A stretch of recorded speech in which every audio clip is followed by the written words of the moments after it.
and a very warm welcome. You're watching Times Now. I'm Pratibha Chandran and it's Bonjour France for Prime Minister Modi as he is in France for a high-impact diplomatic engagement. The Prime Minister is in the French city of Nice, where the key thrust of the visit will be on tech and innovation.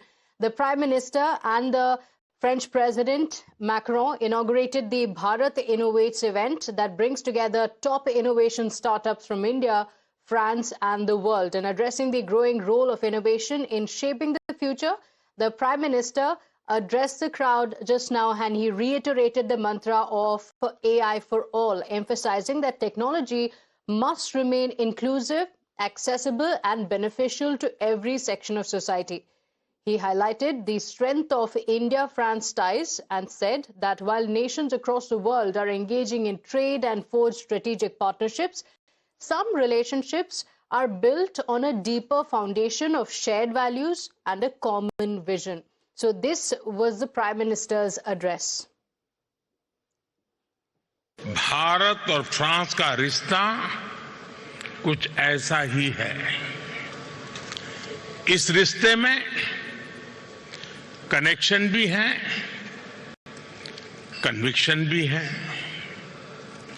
इस रिश्ते में innovation भी है, inspiration भी है।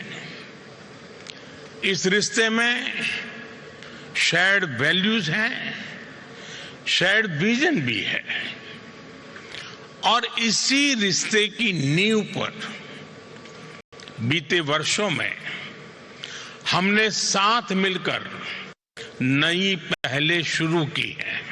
IIT Delhi के board के chairperson मेरे मित्र हरीश साल्वे जी ने इसके आयोजन में बड़ा योगदान दिया है और इसके लिए मैं उन्हें और पूरी टीम को बहुत-बहुत बधाई देता हूं।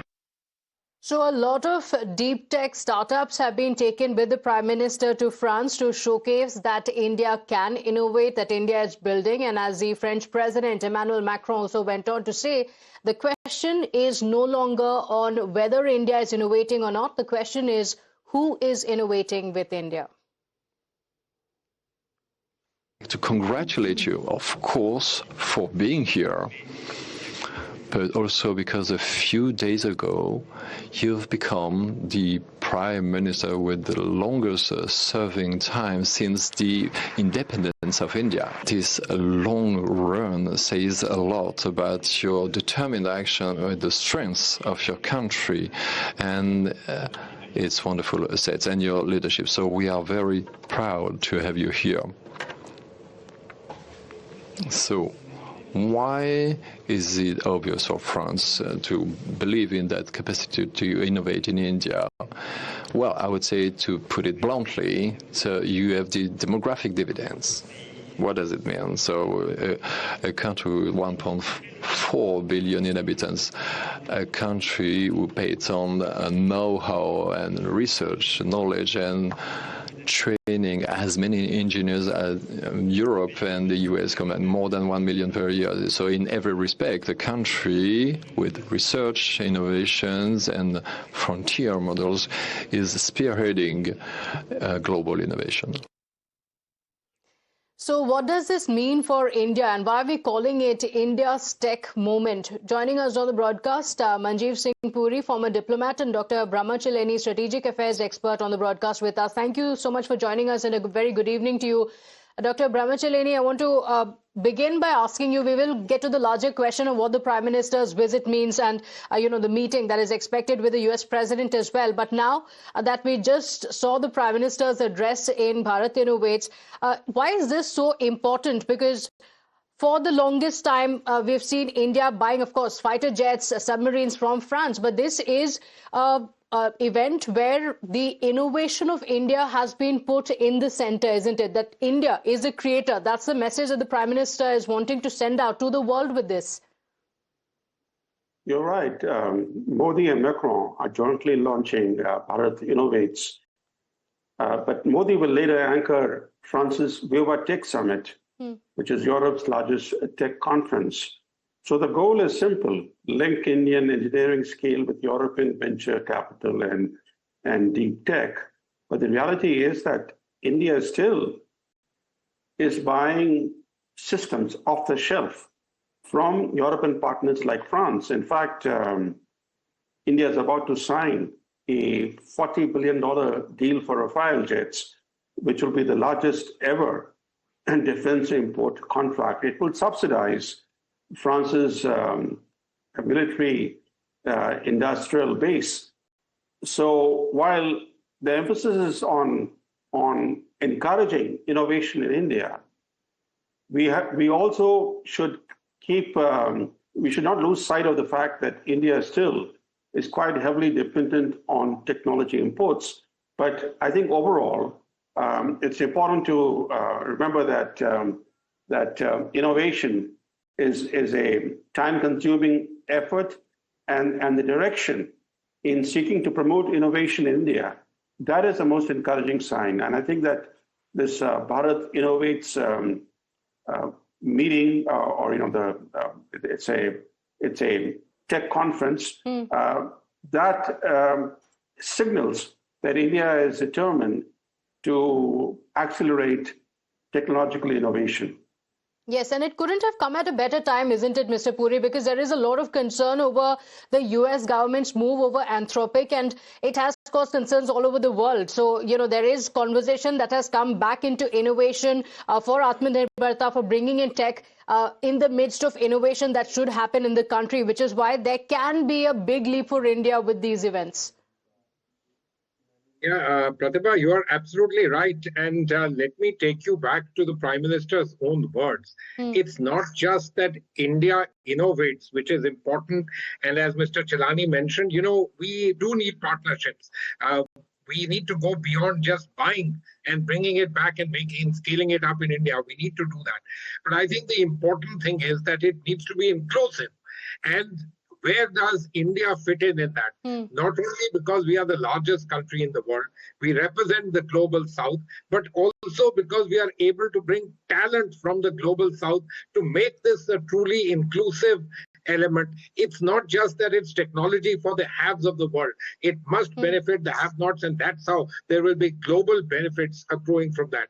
And so therefore, this partnership, in my opinion, is extremely important. France is an economic superpower. Remember, the AI Impact Summit was last held in India, but before that it was held in France. Yes. And so there is a kind of linkage which is taking place. The second point I want to make to you is, as we, focus ourselves on Viksit Bharat 2047, let us understand that innovation, startups, they are bound to be very important players in what we do. And so therefore, if they aren't going to go forward, simply by being in scale is not going to make the major difference, or let me say the qualitative difference. And so therefore, each of these particular things is important. I would, however, also like to add another element to it. France is a very important member of the European Union, which is by far India's largest economic partner in various ways. And therefore, this visit also helps in strengthening those particular linkages.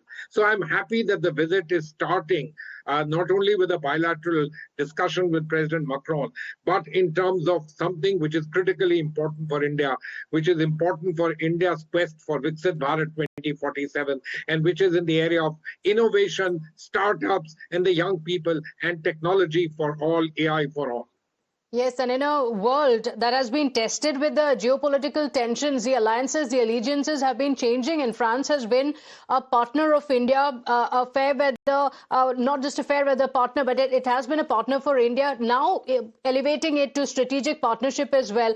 But in this meeting, one statement that the Prime Minister made was also very interesting, as he spoke about the civilization of the country, and he said that innovation is in India's DNA. And he mentioned that for thousands of years, India has given a new direction to the world, whether it is from maths to medicine to even yoga. So he spoke about the role that India has played. But Dr. Brahmacharya, on the friendship or partnership of India with France, this is going to be watched world over, yes, but also In just a few days from now, we're also going to see another meeting that is going to be watched very, very closely. India's participation in the G7 and also the meeting that's expected between Prime Minister Modi and the US President. What do you expect can be the outcome of this meeting, or what are the things that you're looking forward to in this meeting? Well, there are two things that stand out. First is that India has become now almost a permanent special invitee to the G7 summits. The G7 represents the world's most advanced economies, but the salience of the G7 has been declining. The G7 really is unable to play a meaningful role in shaping global geoeconomics or geopolitics. It needs partners, and India acts as a crucial link between Western powers and the developing world. In other words, India is the voice of the global South at the G7.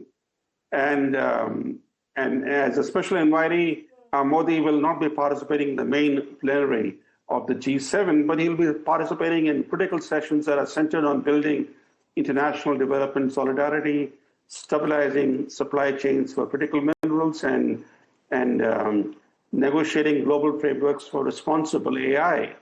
But as you know, with any G7 summit, the real action is often on the sidelines. Yes. Because on the sidelines, the key meetings happen, and diplomatic circles are closely watching for Modi's face-to-face meetings with various world leaders, particularly a potential meeting with U.S. President Trump.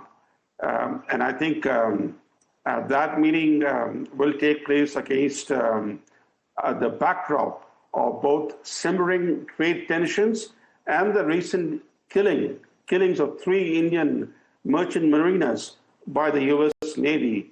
The Washington so far has not even expressed condolences over the deaths of 3 Indian sailors. Yes. And I think there's a lot of public anger in India over the way the U.S. Navy attacked 3 commercial tankers, one after another, in 3 days, knowing very well that their crews were of Indian nationality. In fact, the particular tanker that was attacked by the U.S. Navy, the radio logs show the crew members pleading with the U.S. Navy not to attack them, saying that their vessel has broken down, they are in the midst of repairing it, and they will leave as soon as the repairs are over. And yet the U.S. Navy struck, fired missiles and killed 3 Indians. So the backdrop is not very good. And also on top of that, we have Trump having openly embraced Pakistan, in particular the self-styled field marshal there. And therefore, this isn't a great period in U.S.-India relations, to say the least. Okay, but, Dr. Chelani, you mentioned what could happen. And yes, there have been a lot of tensions, and the last over 1 year have been fraught with a lot of ups and downs between India and the United States. And Marco Rubio's visit to India was in a way to repair the tensions. But on what has happened on the attack on the vessels, they were not Indian flagged, yes, but Indian crew members have been killed, and US showed no remorse whatsoever. Do you expect that to feature in the talks? And, often the US president has also spoken about his personal rapport with Prime Minister Modi, but that doesn't seem to have had an impact on the kind of tariffs that he imposes on India, or the kind of statements that he has been making on India. You raise a very good question. There was public anger in India over the way the Indian sailors were killed. And the fact is that Trump has been citing his friendship with Modi repeatedly as a cover for punitive actions against India. So it's become a pattern. He talks about Modi being his great friend, etc. And yet at the same time, he's acting in ways that are inimical to India's core interests, whether it's on trade issues, whether it's India's immediate neighborhood, India's strategic backyard, his administration's policies, for example, in Bangladesh, in Myanmar, in Pakistan, and even in Nepal now, are antithetical to India's core interests. So whether Modi raises the issue of the U.S. Naval strikes on Indian merchant mariners will be watched very closely at home in India, because so far India's response has been largely at the diplomatic level. Routine diplomatic formalities, including 2 different démarches, have been sent to Washington, and the Indian External Affairs Minister has spoken with his counterpart in Washington. But at the political level, that is the Prime Minister's level, there hasn't been a word, and everybody will be watching whether he'll actually raise that issue with Trump. Because the least that India can do is to demand compensation for the victims' families. Remember that way back in 1999, when the U.S. bombed the Chinese embassy in Belgrade. At that time, in 1999, China was still an emerging power. It was no match to the U.S. Yet, Beijing managed to extract tens of millions of dollars in damages and compensation from the U.S. for the killing of 3 Chinese journalists in the bombing of the Chinese embassy in Belgrade. I think the least we can ask for is condolences, which have not been expressed so far by Washington, and American compensation to the families of the victims. Yes.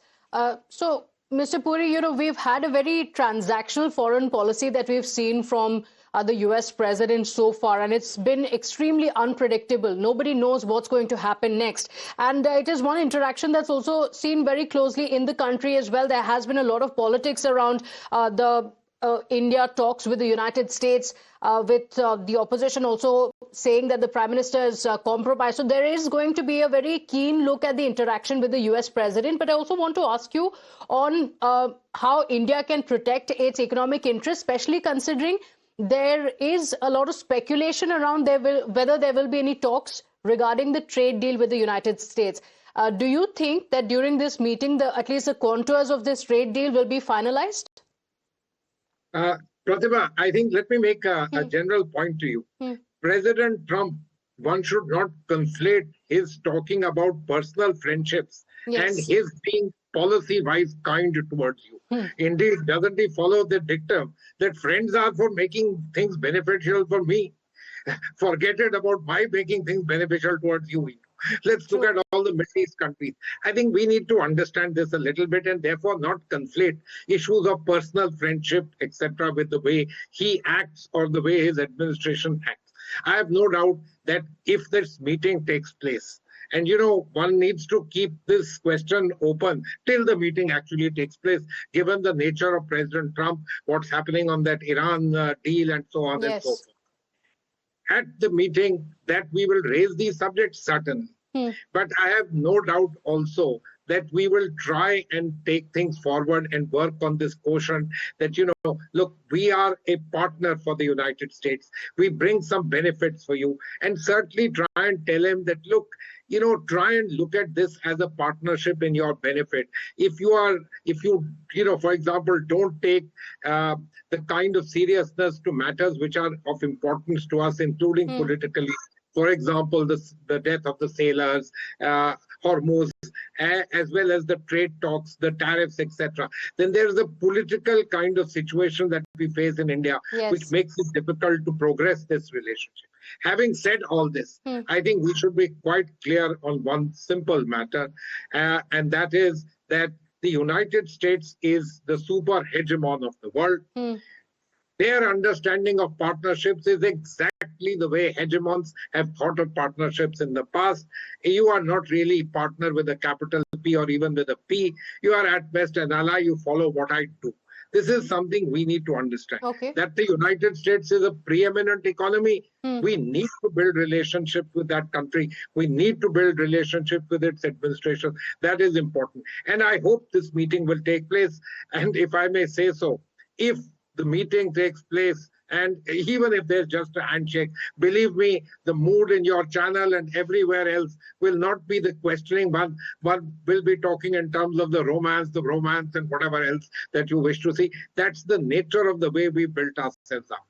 Yes, unfortunately, that has dominated a lot of the diplomatic. But there is also a very different style of diplomacy that Prime Minister Modi also brings in. He also brings in his personal equation time and again. It may not have worked with the United States often, but that is his style of diplomacy. But that we've seen. But I also want to ask you on Donald Trump. How do you see him coming to the G7? Does he have a strong positioning?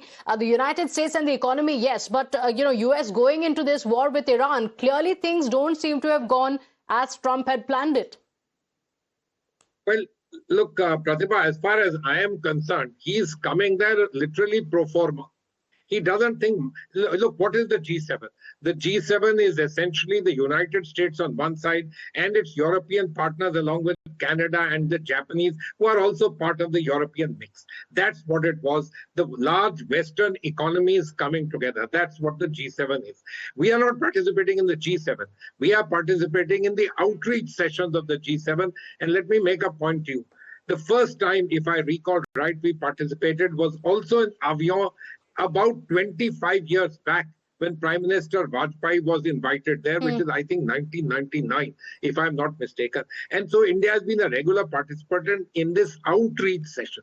In the G7, President Trump, whether he will participate in the outreach in all its sessions, etc., for Mr. Trump, I am not so very sure. Okay. People are saying he'll come in the Ukraine session. We don't know about the rest of it. His own understanding of the G7, because of this transatlantic, his understanding and his way of transacting with them is not just transactional, but he frankly says openly to the Europeans, you have taken advantage of me, the United States, I will not allow that to happen. Yes. And so therefore, this is a very different game from the way we understand these particular things. Remember, the last G7 was in Alberta in Canada, and he left. He didn't even meet our Prime Minister at that stage. Of course, he said he was very preoccupied with Iran. I don't know where he will be preoccupied this time also. No, it's interesting. You said that even if the White House has confirmed this meeting between the two, you're going to wait until that meeting actually happens and then comment on that. All right, Mr. Puri, as well as Dr. Cheleni, thank you for joining us on the broadcast with your expertise on the matter. The Prime Minister just addressed the Bharat Innovates, and here was his message to the world. Women innovators को हम ढेर सारी नई technology से जोड़ रहे हैं। इन सब के कारण भारत में बहुत बड़ी मात्रा में चेंज हुआ है।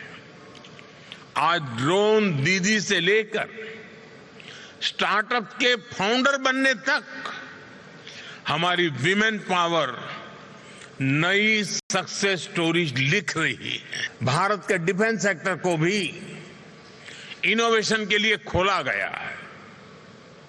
आज डिफेंस और स्पेस, इससे जुड़े सैकड़ों स्टार्टअप्स भारत में बहुत शानदार काम कर रहे हैं। और हाल ही में भारत ने न्यूक्लियर एनर्जी सेक्टर में भी महत्वपूर्ण रिफॉर्म किए हैं। इससे क्लीन एनर्जी, एडवांस रिएक्टर्स और फ्रंटियर रिसर्च के क्षेत्र में नई संभावनाएं बनने जा रही है। यह रिफॉर्म्स की एक्सप्रेस रुकेगी नहीं, लगातार चलती रहेगी। So the reform express is going to continue in the country. That's the message of the Prime Minister to the world. Come to India and innovate in the country. Well, with that, it's time for us to slip into a short break here. We'll be right back. Stay with us.